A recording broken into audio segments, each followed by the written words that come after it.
টেলিপাড়া ছেড়ে শুক্রবার সন্ধ্যায় সবাই একজোট হয়েছিলেন ইডেন গার্ডেন্সে। যিশু সেনগুপ্ত, বনি সেনগুপ্ত, সৌরভ দাস, স্টার জলসার পরশুরাম আজকের নায়কের তৃণা সাহা অর্থাৎ তটিনী, ওমর দরদিয়ার রনিতা দাস, বিশ্বজিৎ ঘোষ, শুধু তোমারই জন্য শুভ্রজিৎ সাহা, দীপান্বিতা রক্ষিত। উপস্থিত ছিলেন সৌরভ গাঙ্গুলিও। সৌরভের সঙ্গে যিশু 1 ওভার ক্রিকেটও খেলেছেন। টলিপাড়ার দুপক্ষের মধ্যে 5 ওভার ম্যাচও হয়েছে।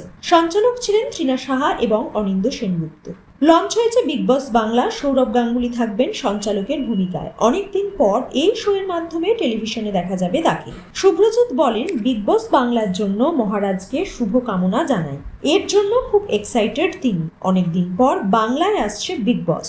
রনিতাকে জিজ্ঞাসা করা হয়, বিগ বসের ঘর মাতিয়ে রাখবে কে, বানি নাকি রনিতা? তিনি বলেন, বানি শান্ত, টিআরপি দিতে পারবে না, তবে রনিতা পারবে।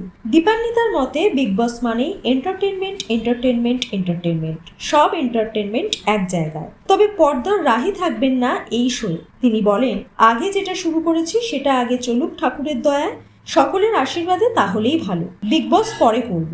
শোনা গেছিল তৃণা নাকি এই ঘরের একজন সদস্য হতে পারেন। সত্যি কি সিরিয়াল ছেড়ে প্রতিযোগিতায় অংশ নেবেন তিনি?